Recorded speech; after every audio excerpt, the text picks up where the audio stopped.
Hey, folks. Welcome to Lawfare Live. It is November 6th, 2024, 4 o'clock p.m. Eastern Time.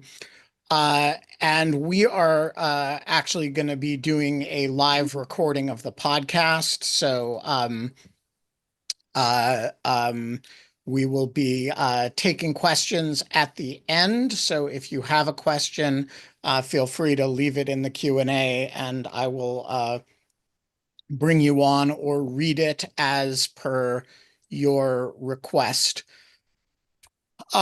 We are here, of course, because the election has been called. Donald Trump has been re-elected or elected again with a Republican Senate and indeterminate House control, though that looks like it is heading in a Republican direction as well. And we are going to discuss a number of things about these events that bear on lawfare issues. And I want to start because a lot of the people listening to this or watching it will be people who watch our Trump Trials and Tribulations casts. I want to start with just the implications of this for the four criminal cases that are pending against Trump. Scott, get us started. You and I wrote an analysis of this issue about, I want to say, like a year ago Almost for exactly. for the Democracy Fund, which we presented and then put on the Lawfare podcast. Um, how did we do, and what do we assume is going to happen now? We don't know how we did yet, because we'll have to wait until we get to January to know exactly what happens with these four cases. But our operational thesis, with the understanding that this is pretty unprecedented territory and there's not a lot of hard law guiding it, is that once you get to the point where you have somebody who is being criminally prosecuted or has been convicted and they become acting president in particular, but perhaps president-elect to some degree as well, all of a sudden you have a real conflict of legal principles between the federal government drive to the fact that you need a functional and operational president, and nothing about being indicted or being charged or convicted in any way disqualifies anyone for being president. In fact, it probably constitutionally cannot, except maybe if it was tied to Section 3 of the 14th Amendment, which none of the statutes he's been charged or prosecuted under have been are. Um, so you end up with a system where you have to reconcile this need to have a federal presidential principle, the president operational, functional, that can be in tension with state law and with other principles like the administration of justice. Our kind of operating thesis at a high level, this is a long discussion I encourage folks to check out. I think we've been retweeting it today, and you can find, I think, from November of last year on YouTube and on the podcast. We did it on audio and in a video version. Was essentially that the state charges are the more complicated ones. The federal charges are likely to just go away, and we're already seeing reports that Jack Smith and the Justice Department are working to find a way to wind down those charges. There's a complication in the Mar-a-Lago case because they particularly don't like the current ruling by Judge Cannon that gets rid of the matter on the basis of an appointments clause argument relating to Jack Smith's appointment. So they don't want to have precedent around that lingering around, although district court opinion is not precedent, but they don't want to have a bad opinion about that loitering around, but they still want to have an orderly wind down of those cases because the Justice Department has a longstanding position that you can't prosecute a sitting president, and that would be consistent with that. It also has reasons that they maybe want to do that prudentially because it allows them to determine the terms under which it was negotiated down. They can make clear it wasn't dismissed without prejudice. So in theory, charges can be brought again in the future. Maybe they'll try and do something about how you would toll the statute of limitations of the situation, or at least lay down some markers there. And there's a question of what happens with any report special counsel may provide. If he does it under Garland, he'll be in a position to potentially disclose it to Congress or do whatever he will with it more favorably than a new attorney general under a future Trump administration. So the federal charges are almost certainly going away, probably even before Trump assumes office. The state charges much more complicated. We don't 100% know. Of course, we have a conviction in New York, pending charges in Georgia, and it's going to be a question about how the state authorities reconcile and to what extent they're compelled to reconcile by federal courts if it comes to that. The need to have an operational, functional president, a Trump who's able to do his job as president, which is going to be his job come January 20th, midday, with the demands of the criminal justice system. My suspicion is that means that whatever sentence he's going to get in New York is going to be either suspended or there are going to be conditions under which he'll serve it that will allow him to be operational as president, may make it, frankly, relatively easy to serve, maybe household confinement. But when you live in the White House and you fly on Air Force One, maybe that doesn't mean that much, really. On the Georgia context, it's going to be a question for prosecutors, for other state authorities. Okay, to what extent is this keep still going? It's going to be, I think, a policy question for the judges, for the prosecutors. Do we want to keep going this? How do we manage the trial with the demands of the office of the presidency? And I suspect there's going to be a lot of pressure to find some sort of accommodationist path that will make the proceedings stop while Trump is president, if not go away entirely. Co-defendants are still a question for all these. Obviously, there are co-defendants in Georgia, co-defendants in the Mar-a-Lago case, the federal case. Probably still can be prosecuted. The federal charges in Mar-a-Lago can be pardoned by Trump when he assumes office as president. Very well might be. I don't know how likely that is, but seems certainly plausible. State charges can't be pardoned, so we might wait to still see many co-defendants charged in Georgia, and those prosecutions continue. But we'll have to wait and see. Quinta? Yeah, just a couple points to flesh out what Scott said. So one thing that I think is, let me start with the federal cases and then we can move to the state cases. So on the federal cases, I think it's worth noting that there's been some reporting floating around today that there's conversations between the special counsel's office and the Justice Department about whether to wind down the prosecutions of Trump in some way. It's hard to say. These are preliminary reports. I haven't seen the article set out. I know Scott touched on this. I think what's important to point out there is that I do wonder whether part of the reasoning here could be the ability to put forward a report that we know this attorney general would release because the special counsel's office is mandated to do such a thing under the regulations, and there's no guarantee that a Trump attorney general would do such a thing. In terms of what the options are for, putting the cases on hold or something like that, my understanding after doing some digging today is that in order to toll the statute of limitations, if the case were to be dismissed without prejudice, Trump would have to agree to that, which seems unlikely. So just flagging that and putting it on the table there. When it comes to the state cases, I will say I have no idea which way is up in Georgia. So Scott, I defer to you and of course to Anna there. When it comes to New York, I do think that one thing that is worth kind of keeping in mind here is to what extent all of this might affect Justice Merchan's decision-making in addressing the immunity question, which he's set to rule on November 12th. And then, Scott, as you pointed out, the sentencing.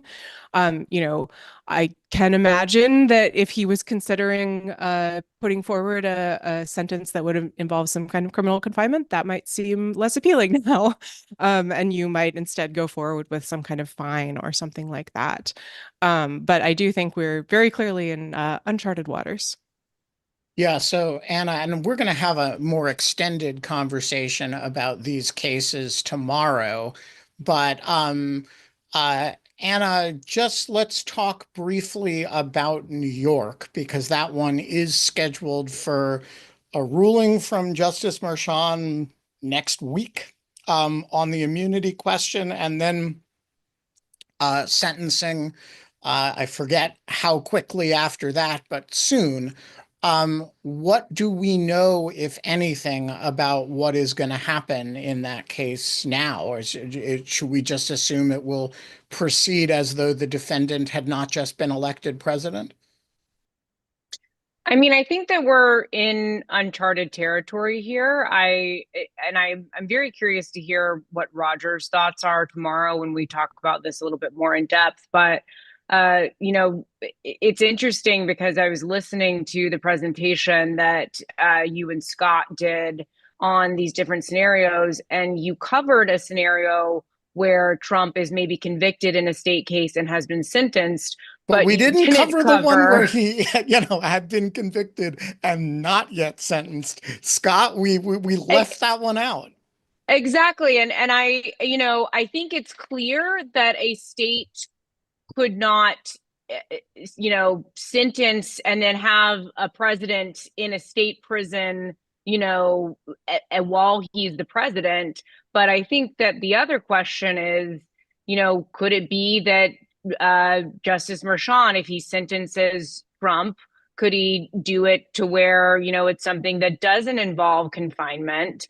Is it going to be something that maybe is just held off until 2029, and what is the mechanism for doing that? So it's really unclear to me, and curious for the thoughts of others, because I really think that we're just in uncharted territory here. All right, let's leave that one there. We are going to return to this subject in much greater depth tomorrow. But we got a lot of other stuff to cover now. So we're assuming one way or another cases are going away, some before, some after, some will get put on hold, dry iced, and we'll talk specifically about Georgia tomorrow. Alan, rule of law. What do you make of it? Do we still have it? Are we going to still have it? What does a second Trump term mean for the good old rule of law? I don't think it's going to be great. Say what you will about all the scandals and disasters of Trump's first term.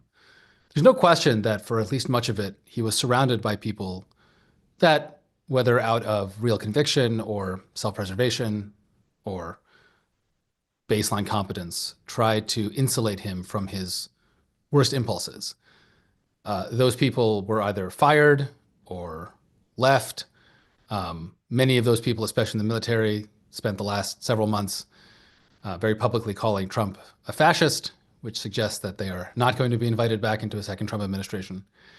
So what we will see, likely with Trump in the second term, is in kind of Trump unchained, who understands the levers of power, understands how to pull them, is very angry at what he feels was the stymieing that he received by members of his own team, by the quote unquote deep state, who is quite ambitious, and who, again, most importantly, I think, we're not going to have anyone around him who is going to do anything other than say yes and encourage him, right? He's not going to have a Miley. He's not going to have a Pence, right, who, for all his faults, did ultimately come through when it came to certifying the Electoral College vote in 2020, or 2021, as it were. And unfortunately, and this is something that you pointed out, Ben, in your great piece today in Lawfare, Trump doesn't actually have to break the law to eliminate much of what we think of as the rule of law in this country, because so much of it is a matter of norms. The fact that historically DOJ has enjoyed quite a great deal of independence from the White House is almost certainly not a requirement of the Constitution. It's almost certainly not something that can be enforced in any meaningful way by Congress. It is entirely a practice of good governance and of voluntary acceptance by presidents and attorney generals, either, again, because of conviction or, maybe more crassly, because of concerns of political blowback, as Nixon experienced. But Trump certainly has no such convictions. And Congress, which increasingly looks like it will be Republican controlled and largely purged of any non-Trump, non-MAGA elements, will likely abet all of Trump's worst instincts. And so what we are potentially looking at is perhaps even worse than illegality, but the destruction of rule of law by purely legal means. And that's something that's very, very hard to put back together, because at least where there's been illegality, you can do things like indict people, or at least point to illegality. But where the rule of law is taken apart by legal means, it's very hard to know what to do at that point, because after all, what are you supposed to say? It's legal, right? It's just going to be very awkward for those of us who are going to spend the next 4 years watching Trump. I mean, what are we going to say when Trump directs the attorney general to prosecute someone? We're going to say it's a violation of norms, and it's going to be, but at the end of the day, it's probably going to be legal. And that's just not a great position from which to try to limit Trump's worst excesses. Now, again, I'm not saying all of it's going to be legal. There's going to be plenty of illegality as well. But the legal stuff, again, as Ben, you pointed out today, is maybe even more, more dangerous. Quinta? I think the other point that it's important to make here is that to think about who is responsible for determining legality and illegality, by which I mean the courts. Well, I would take a departmentalist view, but for the purposes of this conversation, let's say the courts. We have a judiciary that was tilted sharply to the right under Trump. Obviously, Biden also appointed a pretty staggering number of judges as well, but the appellate courts, Trump has really left his stamp on, and of course, the Supreme Court. And I think we've seen indications from the Supreme Court, most notably in the immunity decision, that the court is really inclined to give Trump a pass, I would say. In a lot of ways that previously I would have expected the court to check him. I don't want to say that, the court, John Roberts was out there, wearing a pussy hat and waving a resistance sign, but during the first term, I think it's fair to say there were instances where the incentives that sort of governed the conservative legal movement were not in line with Trumpism, where we saw pushback from the conservative justices. And I think that we are less likely to see that this time around for two reasons. One is that to some extent, Trump and his allies have become better at kind of dotting the I's and crossing the T's, which is a lot of what got them in trouble last time with the travel ban, for example, with the rescission of DACA. I think they know their way around the Administrative Procedure Act a little better this time, although who knows. And then the other thing is that, I think that the courts are going to be more sympathetic to them. And that is worth keeping in mind as well. That the question of, things on the edge. I am less confident than I would have been, and I wouldn't have been confident previously, that the Supreme Court would have much of an interest in checking abuses. I don't want to make too much of a blanket statement because I do think that there are areas where the conservative legal movement and sort of Trumpism, whatever that is, are at cross purposes where we could see pushback. But after what we saw in the immunity ruling, I'm really hesitant to turn to the courts and the Supreme Court as a actor that would help maintain what we mean when we talk about the rule of law. I should also say one more thing. If the Republicans take the House, they will have a very narrow majority, like an extremely narrow majority. And this has not been a caucus that has been historically organized, I would say, in recent years. So it is I think that may limit the amount that Trump is able to kind of, if we're thinking about abuses of the rule of law in terms of pushing things through Congress, that may limit what he's able to push through. Of course, when we're talking about congressional oversight, it only really matters if you have a majority, because then that determines, who's in charge of the committee. But I do think that's worth noting. Ben, can I go ahead? Yeah, so I want to note just a little bit of a contrarian instinct on this line, which I think has been the contrarian or the conventional wisdom that we are preparing for Trump 2.0, which is, Trump supercharged, Trump without, that's all the malevolence without any of the, incompetence, to borrow and paraphrase and abuse one of Quinta and Ben's lines from the last Trump administration, for a couple reasons. One, there are lots of very competent Republicans who served in the first Trump administration. Were competent deeper bench. That's part of the reason you had more conventional people. Yes, those are some people who were forced out, but they knew how to do things like the APA and to advance a lot of policy agendas. There were errors that were made. Part of that was because of the internal processing at the White House and at agencies.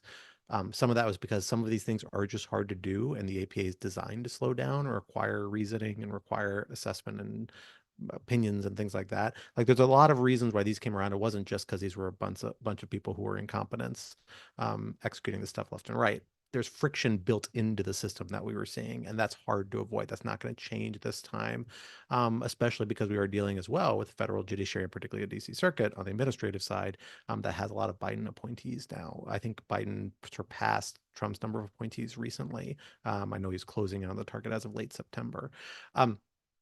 So that's one reason to be, I think, a little bit skeptical of the idea that we are facing a supercharged Trump 2.0. The other part is just Trump himself. A big reason Trump's policies were not routinely implemented because the gentleman himself lacks focus. He doesn't have a strong policy agenda. He is committed to very unorthodox, strange decision-making processes that lead to very difficult policy execution. That has not changed. We know that hasn't changed because we saw it over and over again in his campaign. Look at the process he used to select his vice presidential running mate, the most consequential decision he probably made over the course of his campaign.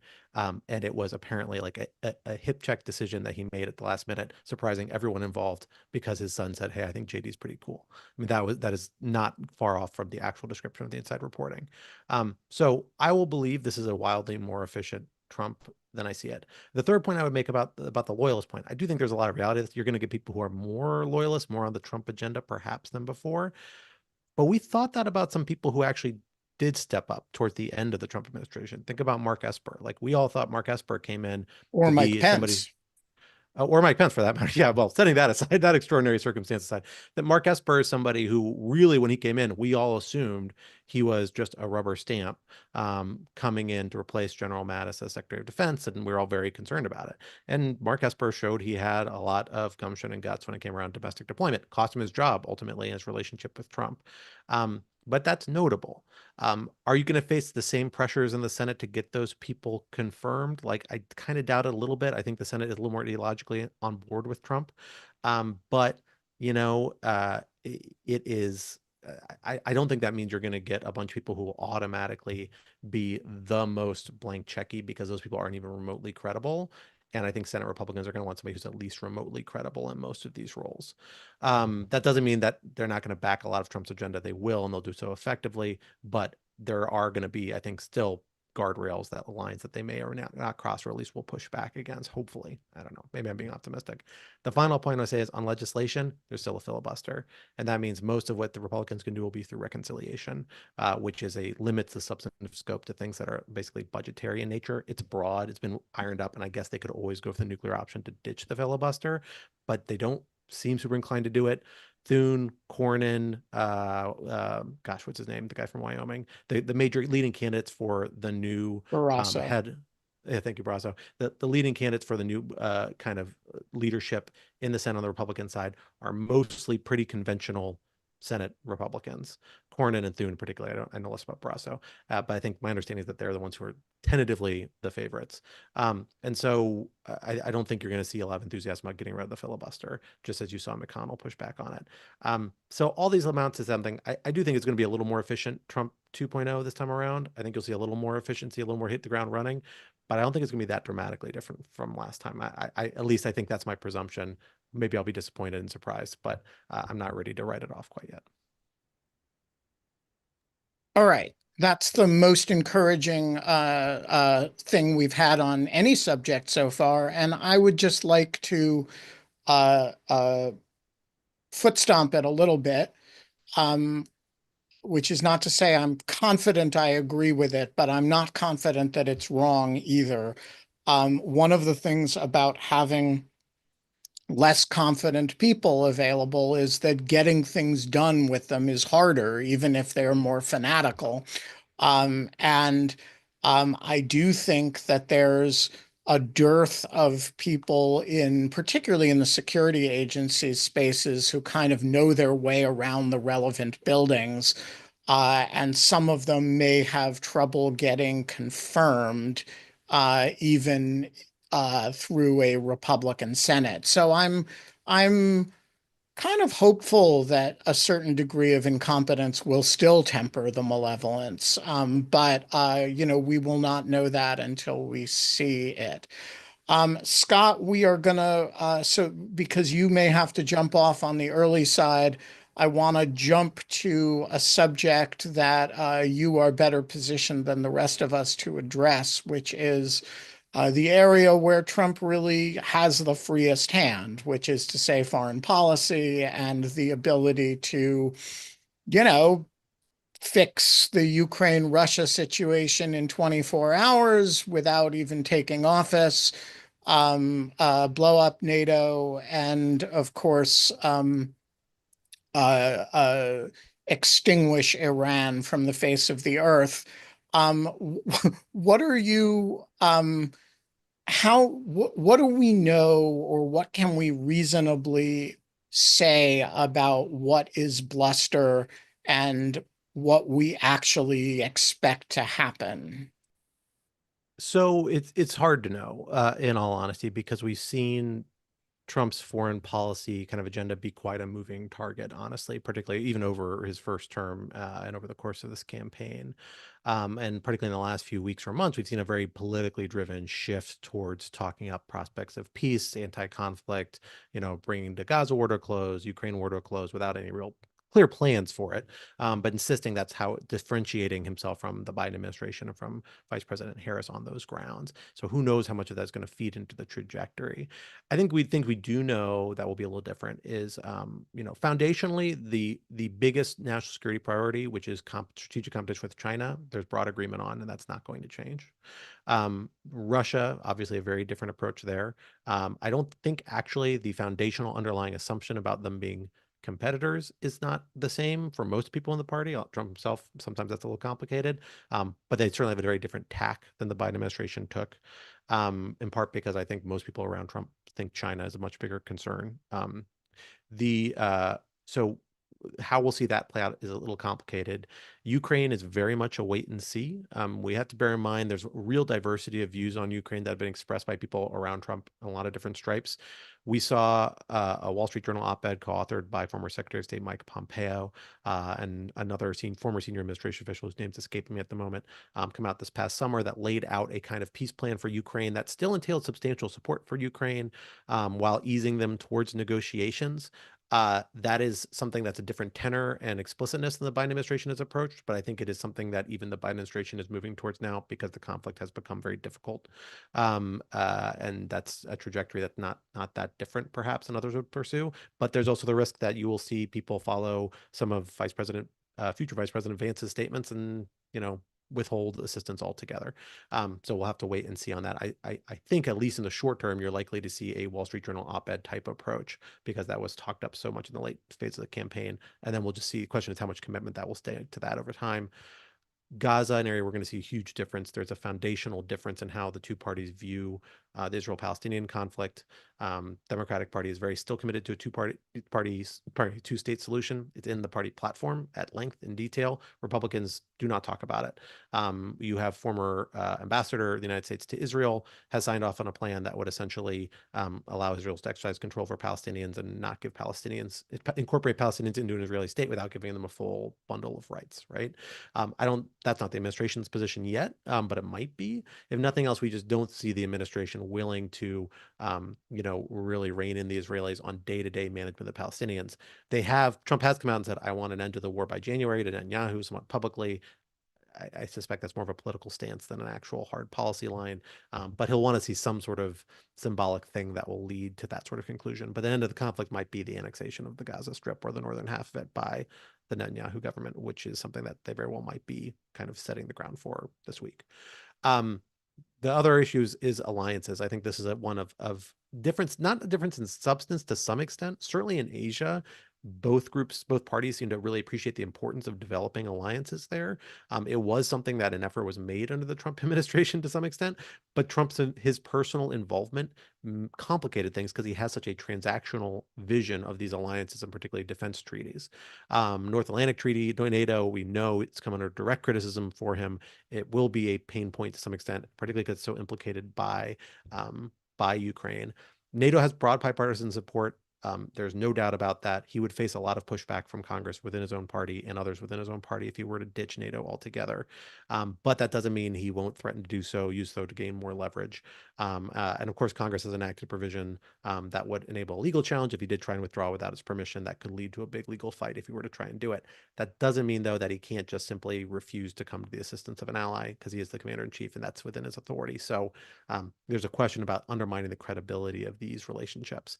My guess is that at least, the alliances are going to stay there, certainly in the medium term. They're going to continue to be a policy priority nominally, but the actual commitment to advancing them is going to be complicated by Trump's idiosyncratic approach to those sorts of relationships, and frankly, just less institutional administrative commitment. It was a super high priority for the Biden administration. I'm just not sure that will be the case for a future Trump administration.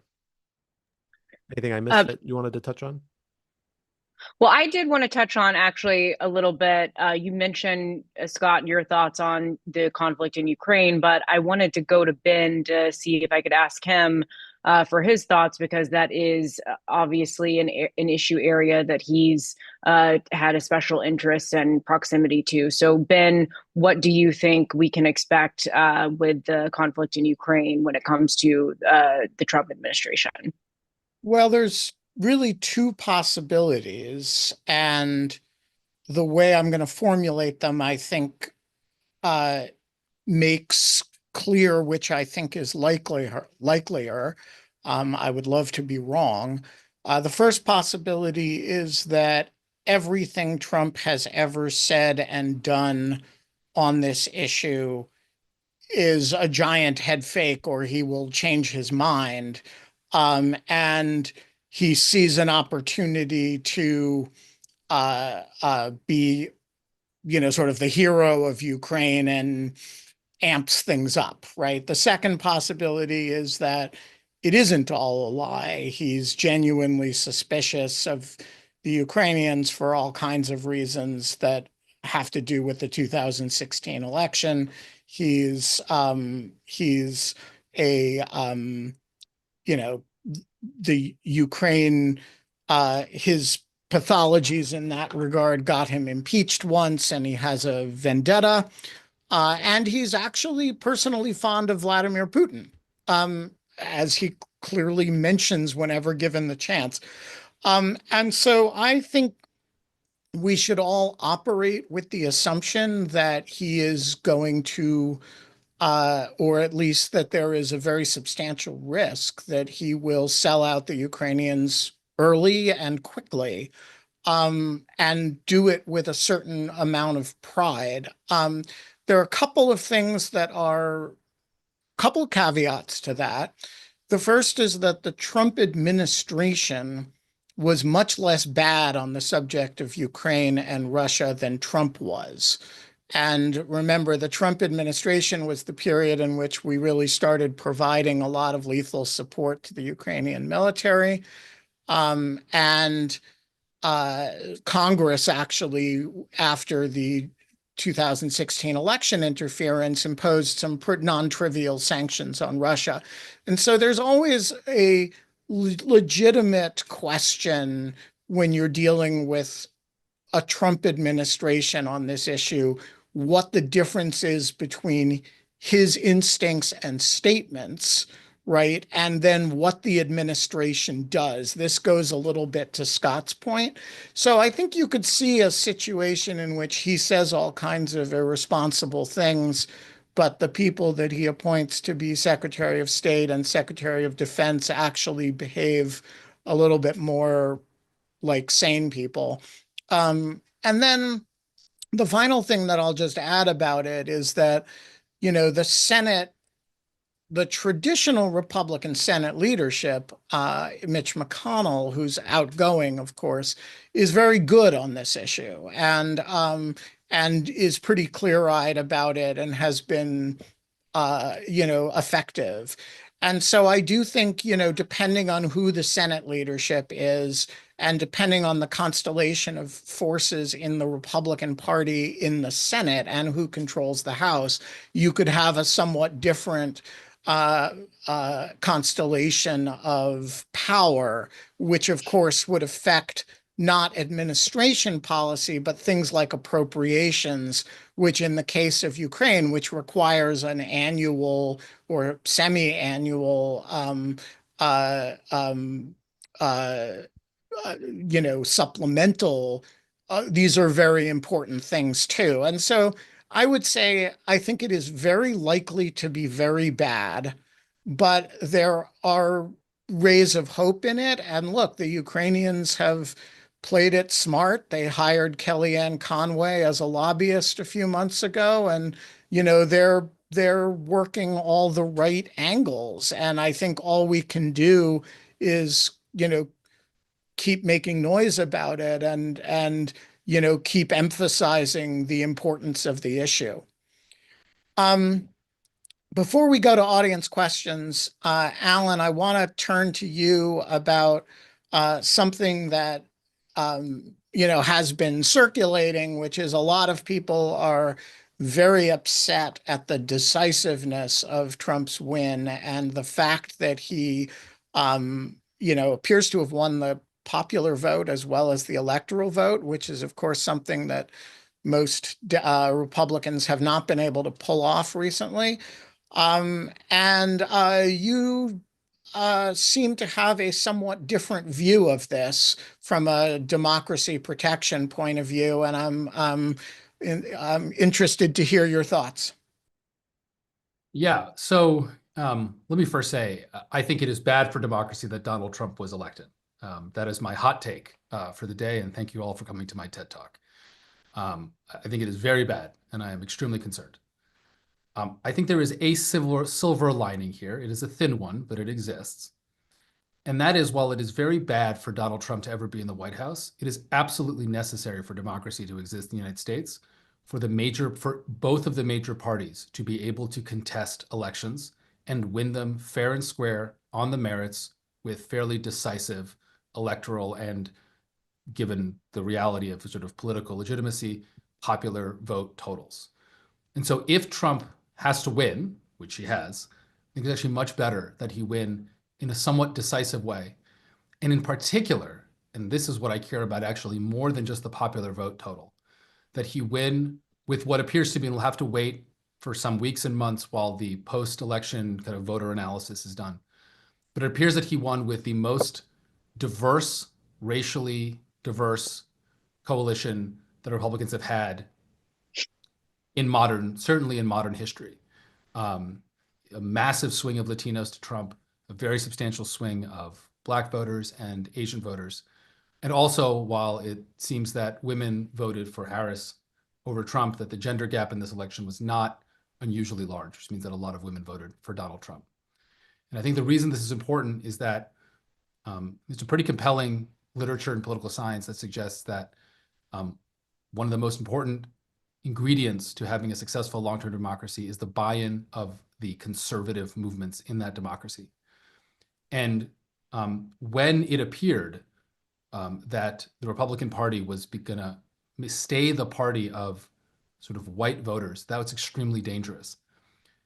Because even though that would mean that they would, over time, lose their ability to win majorities as the country becomes less white, they would potentially continue to take more and more anti-democratic steps to stay in power.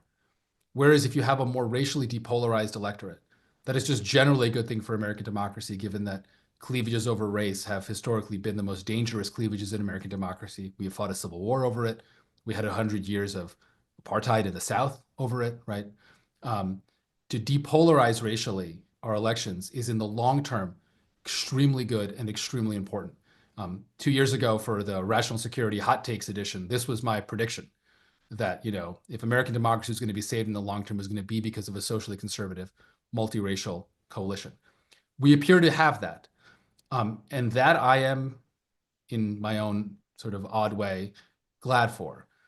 what that does not do, and I want to be extremely clear, what that does not do, that does not assuage any of my concerns over the next 4 years.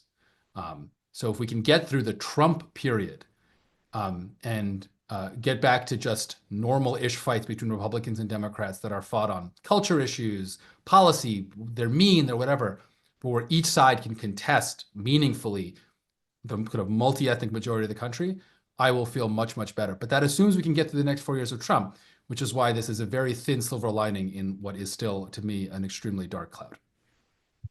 All right, we are going to go to audience questions, and we're going to start with the anonymous attendee, who, whether that is one person or several, has a number of questions today.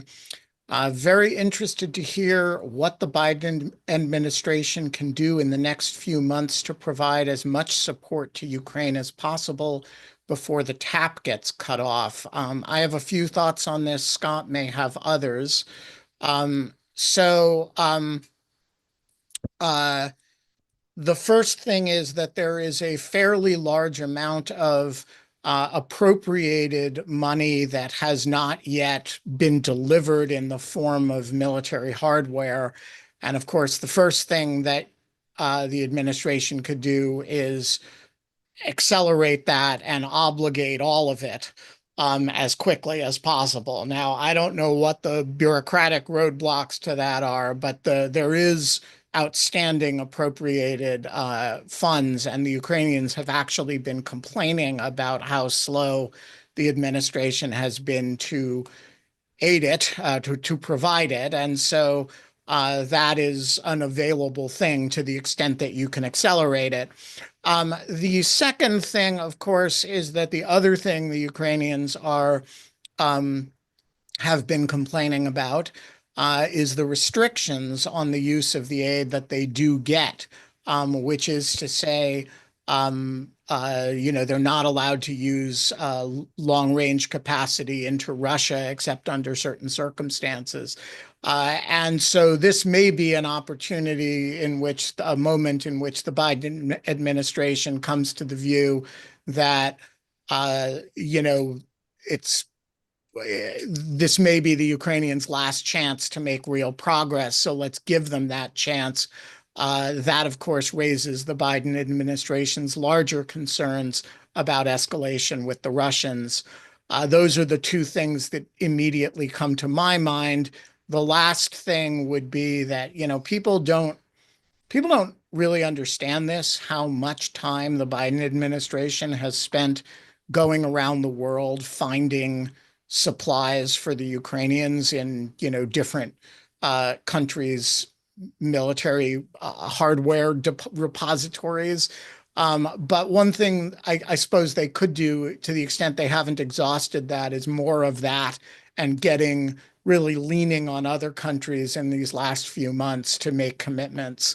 I think that's probably a mostly exhausted source at this point. But, South Korea is really pissed off that there are North Koreans there. They could produce, some more artillery shells. Scott, do you have thoughts on this? Just three quick additions to that. One, there are authorities in the NDAA coming forward that are going to extend the availability of available funds for additional fiscal years. So far as there is a remaining funds, there's a broader window to spend them in. Two, there was a mechanism in the Ukraine Security Assistance Initiative last year's NDAA. I need to go back and look to see whether it's still in this one, that allowed for outside funding to come in. I'm assuming this is so that allies could fund basically acquisitions through U.S. arms sales programs that usually have to come from U.S. assistance. I'm not 100% sure why this mechanism is in there, but it opens the possibility that European allies, for example, could give a bunch of money that could fund, types of military equipment only the United States has available to it or can produce under its contract. So that's an available option that would be budget neutral, although it'd still be a policy choice to allow it to happen. Third, as I wrote about in Lawfare back in June, there's a plan to give Ukraine a $50 billion essentially advance on different types of windfall profits that are from windfall profits that are generating in Euroclear and other kind of transaction entities involved in financial transactions based off frozen Russian assets. And so this plan is desperately being finalized by the Biden administration Europeans. I think it looks like it's going to go through by the time Biden leaves office. And so that would be a surge of additional cash and funding for the Ukrainians that's kind of leveraged against eventual payouts from the Russians based off out of their frozen assets for violations of international law, things like that. All right, Laura Donna, the floor is yours. Hi. What can we expect to be the range of things that might happen to elections in 2 years or 4 years? Can you be a little more specific about what you mean by that? Sure. The Electoral College is not perfect, but I think we've come to expect that state and federal and local elections go a certain way with a certain process. And I'm wondering how that might change in a lawless regime.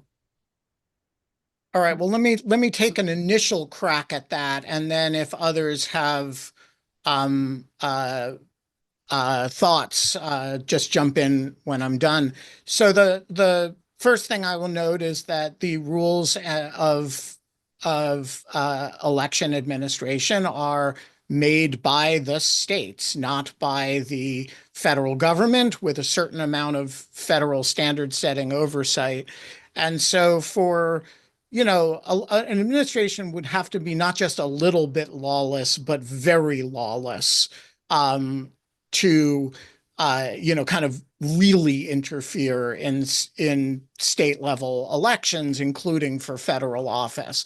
That is one of the democracy protective features of divided sovereignty that, you know, and so that said, there are things that particularly a Republican Congress has tried to do in the past that you know, people think are vote suppressive, like requiring, you know, having sort of extra precautions to make sure that non-citizens don't try to vote or can't vote. And the worry, of course, is that you discourage a lot of citizens from voting too. Look, if we're at the point 2 years from now where we're worried about whether an election, a midterm election is going to happen, it's going to be we're going to be in a very bad place. I think the risks are more in terms of creating environments in which it is hard to run as a candidate, you know, hostile, dangerous environments for political opponents, than it is that you would actually interfere with an election. But as people have, Scott, do you have thoughts on this? Yeah, I do. I had a long piece that I recommend reading if you're really interested that came out on election day that goes through a deep dive of the whole electoral vote counting and selection process that was reinforced in 2022 by the Electoral Count Reform Act. Those reforms did a very good job. And they made it very hard to interfere as long as a majority of both chambers of Congress don't try and buck the rules as written. And that their ability to do so, or at least arguably do so, is kind of baked into our constitutional system. That's a hard way to avoid. But the other point I would just wait, I took Laura's question to be about the midterms. She said 2 years from now. I thought 2 and 4 years, but I'm getting to that in a second Okay. as well. So on the presidential election part in regards to selecting electors, I think they're pretty well reinforced. There's still vulnerabilities you can't entirely get away from with our constitutional system. I think it's now much easier for a disgruntled majority of one chamber, for example, to derail the process entirely than it is to curb it in one particular direction towards one victor, which is different from 2020. Midterm elections and more general elections at the state level where they're actually administered, I think we should take a lot of heart from the fact that yesterday's elections actually went off pretty smoothly. Little incidents of, you know, bombing threats, which I don't want to minimize, but proved to be not substantive. Little incidents here and there. We, of course, had the firebombing of a ballot drop post, but not really of a scale that different from prior years. And the thing to bear in mind is going into this, even former President Trump and his supporters and everybody, and Kamala Harris and her supporters, all thought this was a razor thin margins. The incentive to do things to manipulate the outcome on election day was at its all-time high, because the impression going in is that that could have been much more consequential. The actual margins, none of that stuff would have mattered. And that's why we're not going to see election disputes actually played out, even though there could be some, in theory out there.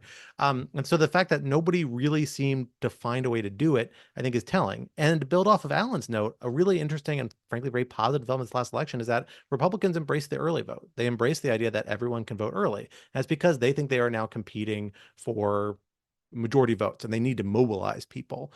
That's a good philosophical bent. Democrats also want to keep competing and hopefully keep trying to compete with these people, but it means that you're more open to at least types of opening ballot access. I don't think we should pretend to go so far. There won't still be debates around that, particularly around citizenship, things like that. But embracing early vote is great on a lot of different fronts. And the fact that the GOP has moved in that direction so distinctly, such a departure from 2020, hopefully might be a sign that insofar as they see themselves competing for popular vote, they may be more open to shifting towards more open access to ballots on other measures as well. I will add that I'm very curious to see over the next 4 years what happens with the dominant narrative within the MAGA movement that American elections are rigged. This, of course, has become more mainstreamed into the Republican Party since 2020 and since Trump has been trumpeting these claims of stolen elections. I've been trying to track how people who have said that our elections are rigged can reconcile with the fact that their candidate that they support just won the election. There are still people who are claiming that some of the down ballot races were rigged, that there still was fraud in this election. But I think that it will be very interesting to see, whether this kind of so-called election integrity movement really holds on through to future elections. Of course, it has, I think, in many ways been beneficial for conservatives, because it has led to legislation that they wanted to get through in states like Georgia, SB 202 that passed after the 2020 election, that made it more difficult, for example, to get a mail-in ballot. So there were kind of policy aims that were able to be accomplished through or with aid of this kind of election integrity narrative or angle. So I'm just curious to see how that goes as we move forward. And I don't know if anyone else has thoughts on that, but I just wanted to kind of point that out. Quinta, Alan, do either of you have thoughts on your confidence level that there will be an election a free and fair election 2 and 4 years from now? I mean, I will mostly sort of reiterate the points that previous folks have made, that I think that, interfering with an election is very difficult because of how decentralized things are in the United States. And also, I think that, with any luck, Trump will leave the stage in 4 years. I don't see any reason to think that either he or the Republicans will try to overturn the 2-term constitutional amendment limit. And again, hopefully the Republicans feel confident enough in their ability to win majorities that we can go back to just having normal elections. All right. Josh asks, what will be the effect on civil cases? This one has a very simple answer, which is none, because the Supreme Court ruled in the Clinton v. Jones case that the president is not temporarily immune from civil liability or civil lawsuits. This was, of course, a federal lawsuit in that case, whereas the ongoing cases are civil. But those cases, remember, have already been decided and are on appeal by Trump. And so it is him that is now asking the court for appellate review and seems likely to win on at least one of them. So I don't see any likelihood that the civil cases will be interfered with. Anonymous attendee asks, can DOJ indict and prosecute without going before a grand jury? Answer, no. Anonymous attendee also asked, what is the future of U.S. membership in NATO? Even if Congress has to approve withdrawal, how much can Trump do that effectively nullifies U.S. participation? So, Scott, this one has your name all over it. Yeah, I covered this a little bit already, but just to reiterate, the North Atlantic Treaty Organization is a treaty-based body, and it covers a bunch of stuff, but the foundational element is a mutual defense commitment that the United States says we're going to back up people, and that's why it supposedly has a deterrent effect to protect our allies. That is something that is almost entirely within President Trump's control, even if we remain a party of the treaty. He's the commander-in-chief. It is hard to imagine any way that Congress or the Supreme Court, any other branch, could command him to use the military in a certain way. That's just not how that authority has been interpreted. So there is nothing we can do to force him to back up that commitment. Exiting NATO, as he's threatened to do in the past, is something that presidents have traditionally been able to do in this century, although historical practice is much muddier. But Congress did enact a statutory provision that I've written about at length in Lawfare a couple of times. I encourage you to look back at that if you're curious. That is designed to set up a legal challenge. Basically, if Trump tries to withdraw from NATO, I think he's going to have to fight it all the way to the Supreme Court, whether he can actually do it or not. And I'm not sure that's a fight he will win. I'm also not sure he will lose. It's a genuinely open legal question, but I don't think it's a fight the executive branch really wants to have, especially because in the end, Trump doesn't have to do anything under NATO that he doesn't want to do. But staying a member of NATO would mean you're still part of the NATO organization. All our interoperability, all the organizations of coordination we do, a lot of the relationships will still be in place, meaning a future president will still be in a position to take advantage of it and is not going to have to go back to the Senate to try and get another treaty with 2/3 advice and consent, which is a high threshold, very hard to do these days. Hopefully that covers it. Alex Manovich, the floor is yours. But you got to unmute yourself. I have to unmute myself. You Yes. muted me. I figured you could unmute me. Happy belated birthday, Ben. Thank Good to see you. you. It was the worst birthday ever, but I appreciate the good wishes. For the man who has everything, we got you fascism. So my question was simply whether you had any educated guesses on what the Trump administration would mean for the current Israel, Hamas, Hezbollah, Houthi, Iran, etc. conflict, particularly given that both a big majority of Israelis and a narrow majority of Arab Americans seem to support Trump. So one of them must be wrong. Yeah, so I think Scott covered this a little bit before, but I think the broad answer is it portends a very free hand for the Israelis. The Biden administration has meant a kind of operational free hand with a lot of fretting from the United States and occasional interventions to rein the Israelis in. I think you can expect that to go away. The Gaza operation is mostly done. And I take the firing of the defense minister yesterday to be really about how almost or mostly it means. That is, Bibi wants to do more, and I think Gallant kind of wanted to bring it to a close. It's not clear to me how close Lebanon is to being done. As to the Houthis, that's not up to the Israelis. The Israelis will keep hitting the Houthis as long as the Houthis keep hitting them. And they're trying to establish some deterrence. The Israelis have clearly made a decision to wipe out Hezbollah as much as they can and to get a lot of that done. Biden is not stopping them. Trump will not stop them either. So I think that's probably not very different depending on the answer depending on the change of administration. Where it is different is Iran and the possibility and Gaza, if that is still going on. Scott, do you agree with that?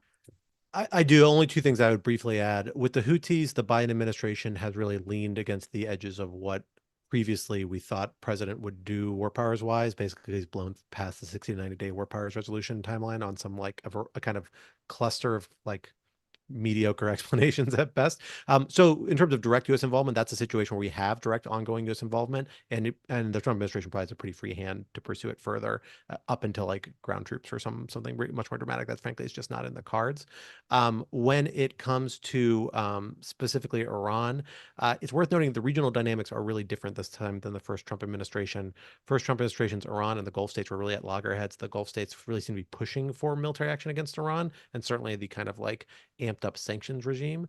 Iran and the Gulf states have been in a rapprochement, mostly driven by Gaza for the last few months. We have direct diplomatic exchanges, much more friendly tenor, and frankly, the Gulf states have kind of just ratcheted down their hostility across the board. Maybe it will come back. We don't really know. But I do think that suggests the conditions may not be quite there, at least at the moment, to do something really aggressive against Iran. That could change, though, and there certainly are likely figures in the future Trump administration who are very hawkish on Iran and supported military action on limited pretexts in the past. Although the person who was most noted for that was John Bolton, who, of course, came out very strongly against Trump, and Trump, kind of now derides as somebody who wanted a war with Iran, implying that Trump is not necessarily interested in that. John Gaudette, the floor is yours. Thank you. I was wondering what we look for going forward with the Trump administration. Is it major policy moves like leaving NATO, or is he going to implement new knowledge about how the government works to change the civil service or come up with new LLC opinions? ¿Por qué no los dos? I mean, why are these, one thing about an executive branch is you can do a lot of things at the same time. Why are you framing the question as an either or? Fair enough. Maybe which is more likely? I mean, again, to echo Ben, why not both? I mean, I think we're going to learn a lot over the next several months as the transition picks up steam and we learn about who personnel is. I think it's going to tell us enormously, right? I mean, if Christopher Rufo is the new Secretary of Education, we're going to know something about the priorities of the Department of Education. If RFK Jr. is the new HHS Secretary, that's going to tell us things. So I think we're going to learn a lot in that sense.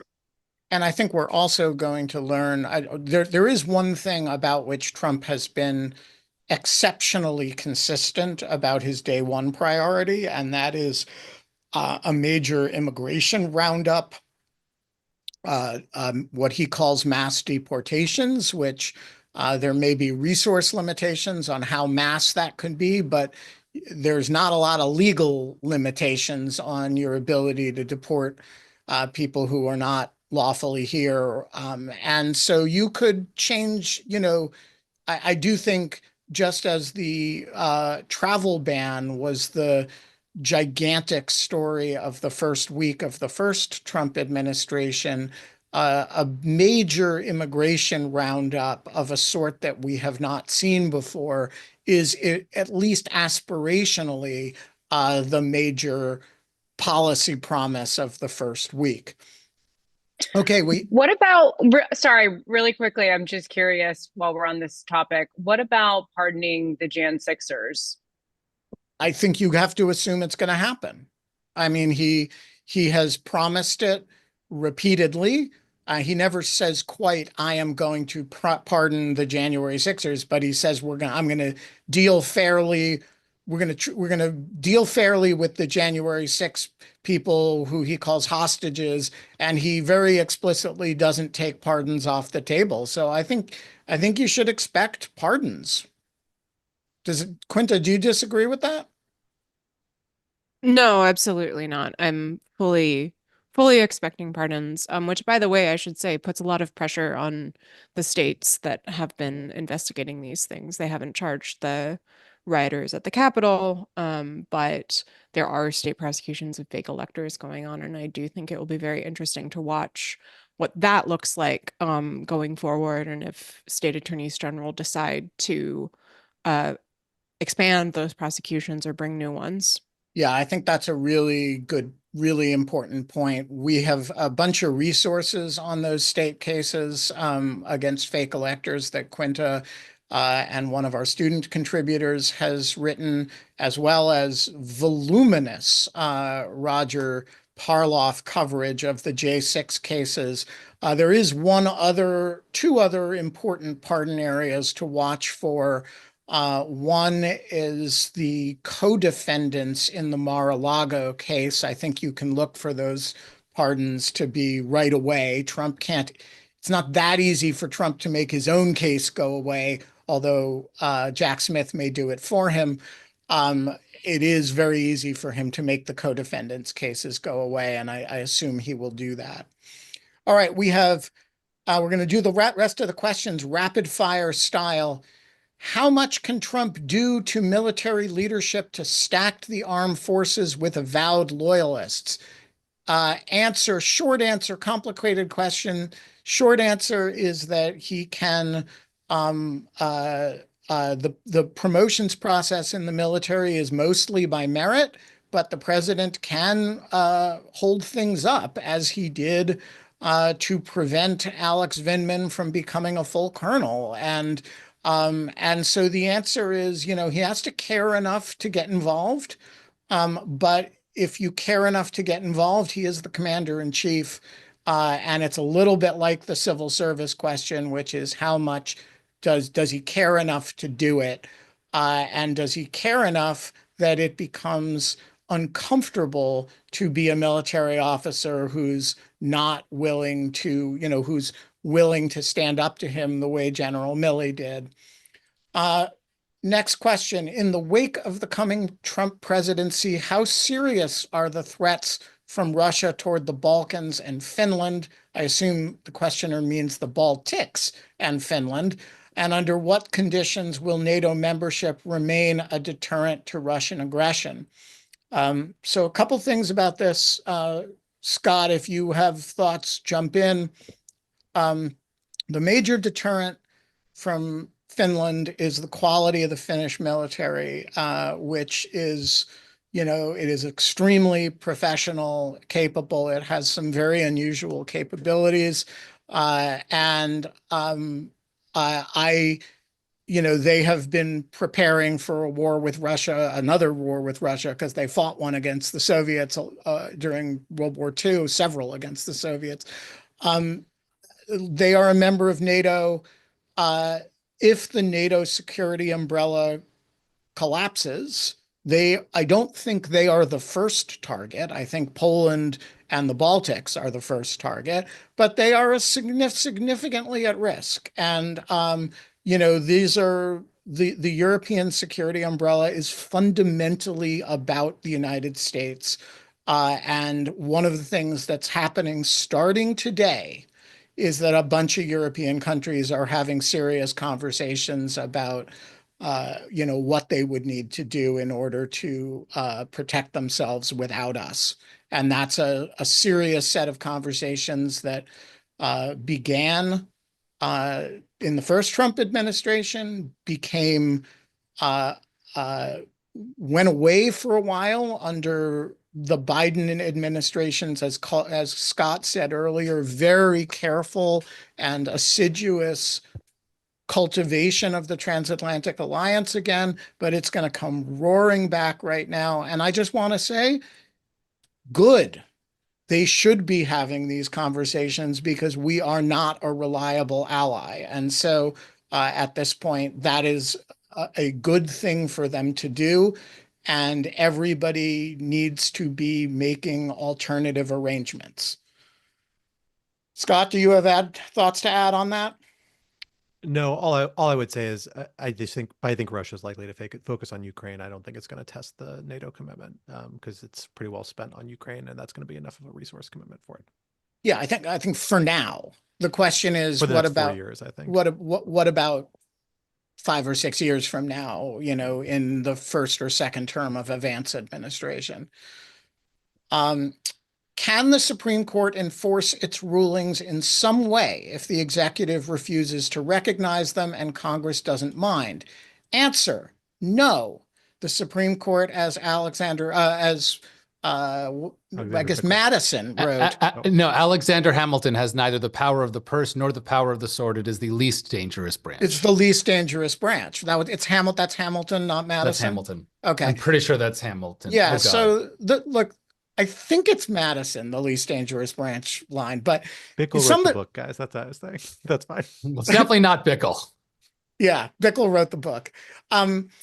Look, no, Hamilton. It's Hamilton 78. It's Hamilton, Federalist 78. As I was saying, it's Hamilton, Federalist 78. Look, the courts are nothing without others to enforce their will. I will say this in defense of Donald Trump on this point. He did not defy a ruling during his last term in office, and he had some significant adverse rulings, and he grumbled about them, and he talked about who was my justices and whatever, but his administration did not fail to comply with court orders. And so, is that the next chip in the dam? I don't know. It's a fair question, but I am optimistic that the lawyers staff the Justice Department who litigates these cases, and they would all have bar problems if they started defying court orders, which in fact happened to Trump lawyers in other contexts. And so I do think there are some mechanisms that are available for that. Stephen asks, how dark is the outlook for higher ed? I'm not sure any of us has. Well, Alan, you have expertise on that subject. How dark is the outlook for higher ed? Yeah, I mean, look, it depends. I think a lot depends on what sort of person is hired to run the Department of Education. If it's a book banning ideologue, it's not great. If it's merely someone who is quite conservative, this might actually be an opportunity for higher ed to, frankly, rebalance itself and deal with some of its own pathologies. God knows higher ed has not covered itself in glory on a whole number of dimensions over the last several years. So I think the jury's still out on that one. All right, last question, and I think I'm going to take the liberty of taking this one myself. Please advise on effective actions individuals may take to preserve U.S. self-government as we know it. Okay, I want you all, every single one of you, to go out and buy a laser and find a building of your choice. No, I'm joking. Look, there is something in everybody's heart that can be very conventional, volunteering, getting involved politically, giving money. In my case, it's really unconventional. I project on the Russian embassy. That's just one of the things I do. But whatever that thing is in your heart, that is, if you aggregate it over 300 million people, those are the things that protect democracy. It's the aggregated commitments of individuals to do the things that they feel moved to do, hopefully more of them constructive than non-constructive, hopefully more of them, good than evil.